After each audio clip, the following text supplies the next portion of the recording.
Sarah stared at the sparkling engagement ring on her finger, remembering the day Mark had proposed under the oak tree at Zilker Park in Austin. 3 years of building a life together, of shared dreams and promises, all shattered by what she had discovered. The betrayal cut deeper than she could have ever imagined, not just from the man she loved, but from her own flesh and blood. Sarah Wilson had always been the responsible one. At 28, she had carved out a successful career as a marketing director at one of Austin's top advertising firms. She took pride in her close-knit family, especially her relationship with her younger brother Jake. 3 years younger than her, Jake had come out to the family when he was 19, and Sarah had been his fiercest supporter when their parents initially struggled with the news.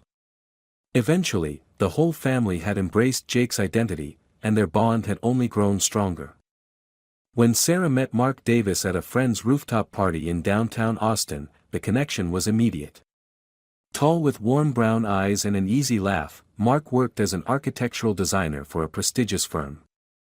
Their relationship had progressed naturally, dating, moving in together in a cozy apartment in South Congress, and finally, the proposal. Sarah had never doubted their future together. "You two are disgustingly perfect," Jake would often tease at family barbecues, watching as Mark would casually drape his arm around Sarah's shoulders, planting soft kisses on her temple. Mark and Jake had developed what seemed to be a genuine friendship. They shared an interest in classic cars and often disappeared into lengthy conversations about restoration projects at family gatherings.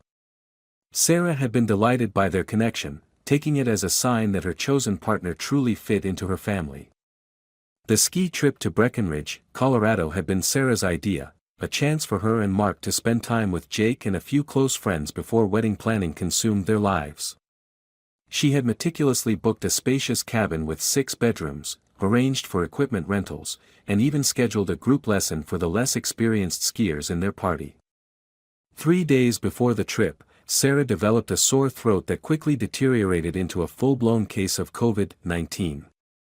Her temperature spiked to 103, and the doctor advised complete bed rest. "You all should still go," Sarah had insisted, her voice raspy as she lay in bed while Mark packed his suitcase. "I've already paid for everything, and it's non-refundable." Mark had hesitated. "It doesn't feel right leaving you here sick." "Don't be silly," Sarah had said, forcing a smile. "It's just for 5 days. My mom already said she'd check in on me. I'd feel worse if I ruined everyone's vacation." Mark had kissed her forehead. "I'll call you every night," he promised. "And I'll bring you back one of those tacky snow globes you pretend to hate but secretly collect." The first subtle shift occurred when the group returned from Colorado. Sarah, feeling better but still weak, had expected Mark to be attentive after their time apart.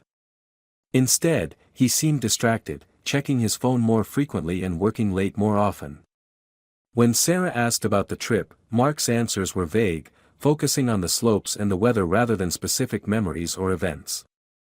"Did you and Jake have fun?"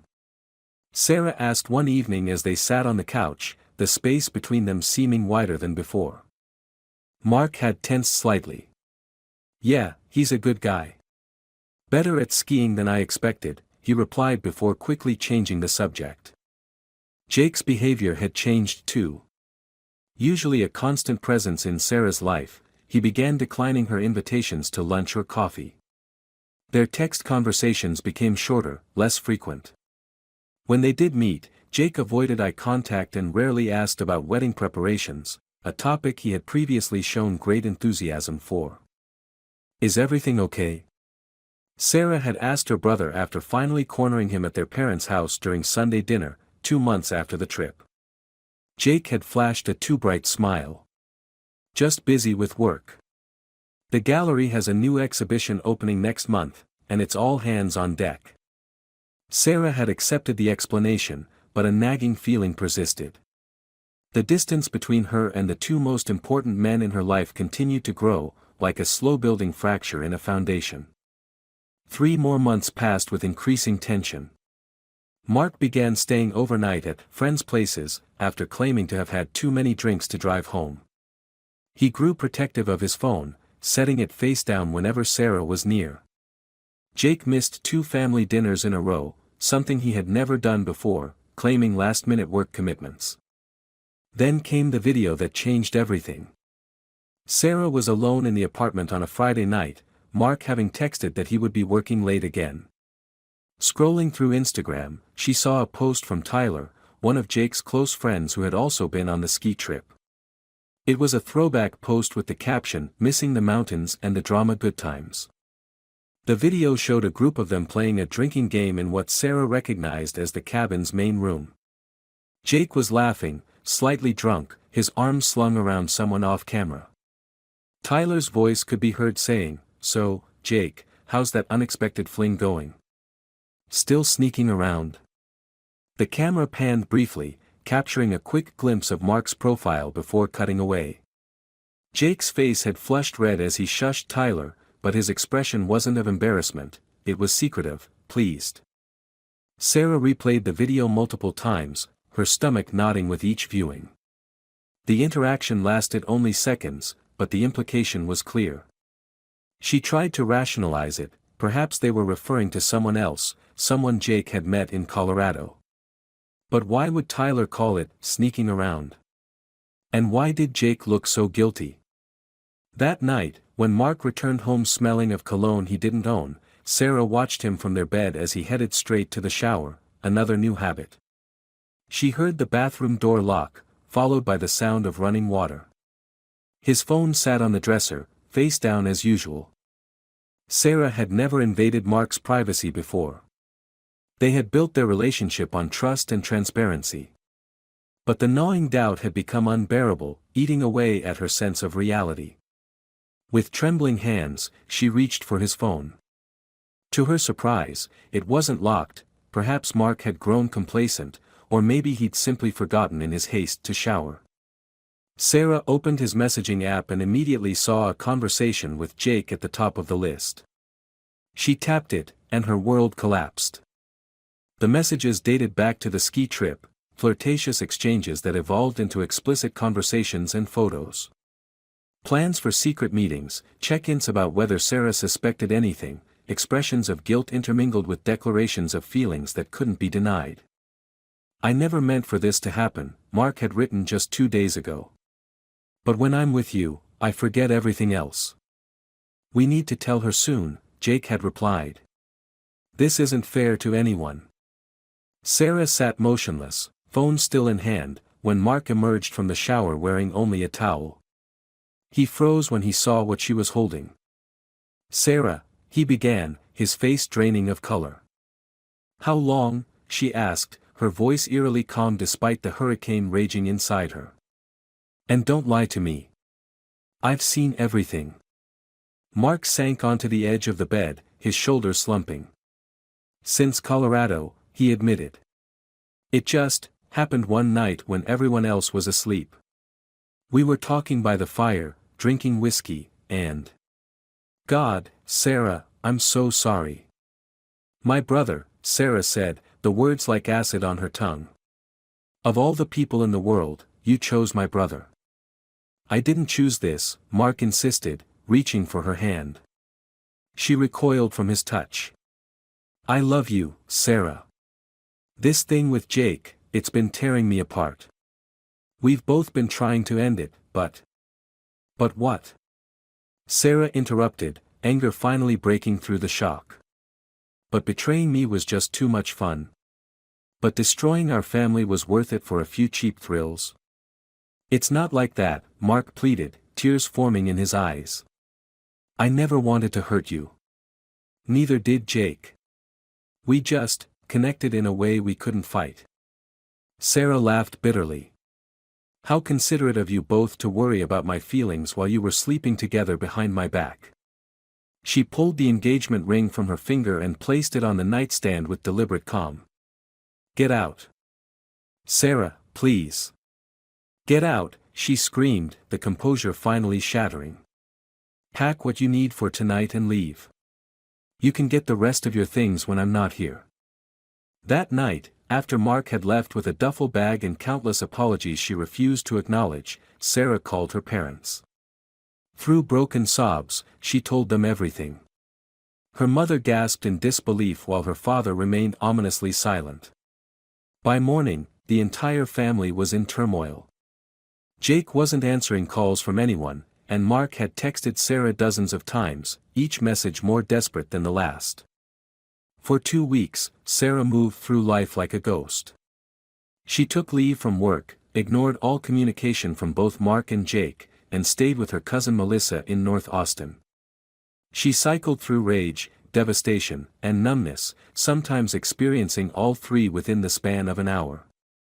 It was during the 3rd week, as the initial shock began to subside, that something shifted within Sarah.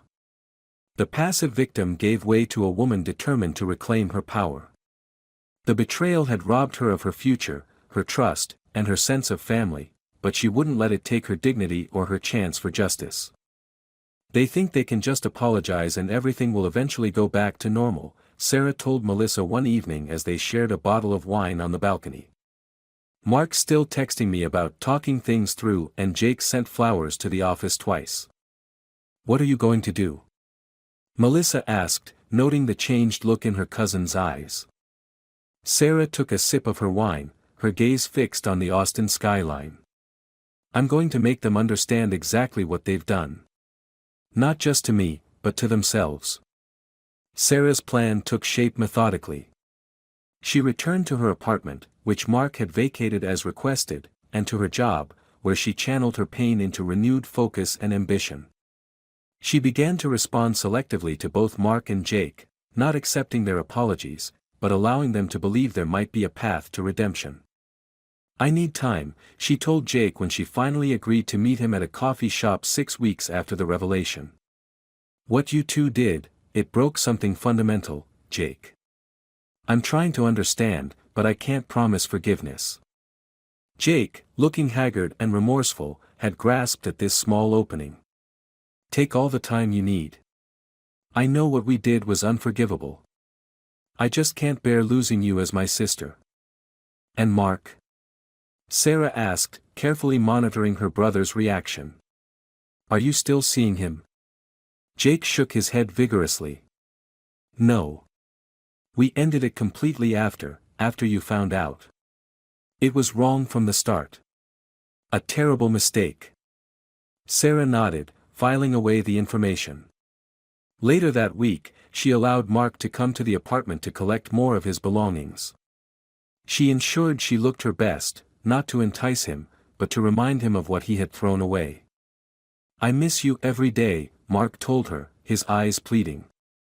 "I know I don't deserve another chance, but I need you to know that what happened with Jake is over. It was never real, not like what we have." "Had," Sarah corrected gently.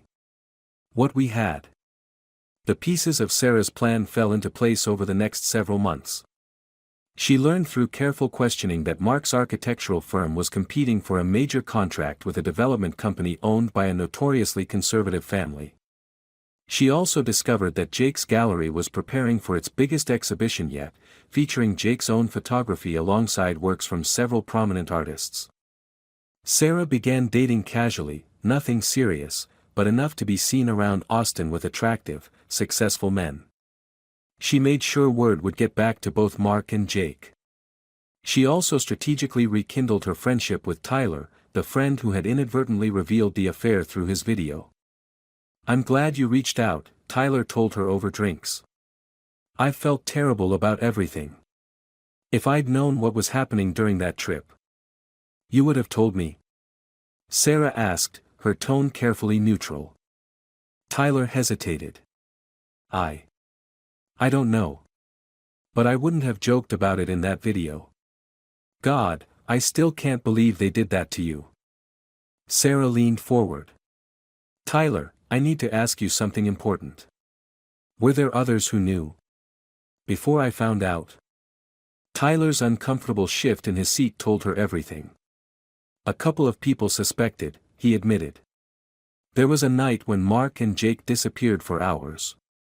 They said they went night skiing, but no one goes night skiing at 2 a.m., Sarah finished for him. Over the next 2 months, Sarah orchestrated a series of calculated moves. She reconnected with the daughter of the conservative developer Mark's firm was courting, a woman she knew from college. During a lunch that Sarah ensured would be photographed for social media, she shared just enough about her broken engagement to garner sympathy without explicitly mentioning the affair. For Jake, Sarah worked more subtly. She reached out to several artists participating in the upcoming exhibition, offering marketing advice for the event. Through these connections, she befriended the gallery owner, a woman known for her uncompromising standards and zero tolerance for drama that might overshadow her showcases. All the while, Sarah maintained sporadic, seemingly healing communication with both Mark and Jake. She allowed them to believe that time was softening her anger, that perhaps some form of relationship, if not forgiveness, might be possible. "I'm thinking of having dinner with Mark next week," she mentioned casually to Jake during a brief, tense phone call. "Not to get back together or anything. Just to talk." "Oh," Jake responded, the single syllable laden with complex emotions. That's good, I guess. Unless you think it's a bad idea." Sarah probed. No, Jake said quickly. "You should do what feels right for you, Sarah." 2 days later, Sarah observed from the window of a cafe across the street as Mark and Jake met at a restaurant, their first meeting since the fallout, she was certain. Their body language spoke volumes, the leaning in, the furtive touches, the unmistakable intimacy. They hadn't ended their relationship as they'd claimed, they'd simply become more careful. The final phase of Sarah's plan unfolded with precision. She arranged to meet Mark for dinner at an upscale restaurant where she knew several of his colleagues and potential clients often dined. She dressed immaculately and arrived first, securing a table with clear visibility from most of the dining room. Mark arrived looking hopeful, cleanly shaved and wearing the blue shirt she had once told him brought out his eyes. "You look beautiful," he said as he sat down. "Thank you," Sarah replied with a smile that didn't quite reach her eyes. "I appreciate you meeting me tonight. I've been doing a lot of thinking." "Me too," Mark said earnestly. "These past months have been the worst of my life. Losing you, it made me realize what really matters." Sarah took a sip of water, maintaining her composed facade. "I believe you. And I want you to know that I'm working toward forgiveness." Relief washed over Mark's features. "That means everything to me, Sarah. But there's something we need to clear up first," she continued. "Something important for my healing process." "Anything," Mark promised. Sarah leaned forward, her voice soft but clear.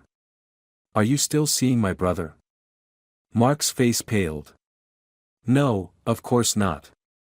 I told you, that ended the night you found out. It was a terrible mistake." Sarah nodded, appearing to accept his answer. Then she reached into her purse and removed her phone. Without a word, she placed it on the table and pressed play on a video, footage she had captured of Mark and Jake's recent restaurant meeting, followed by them entering Jake's apartment building together, and finally, a clear shot through Jake's uncurtained window of them embracing.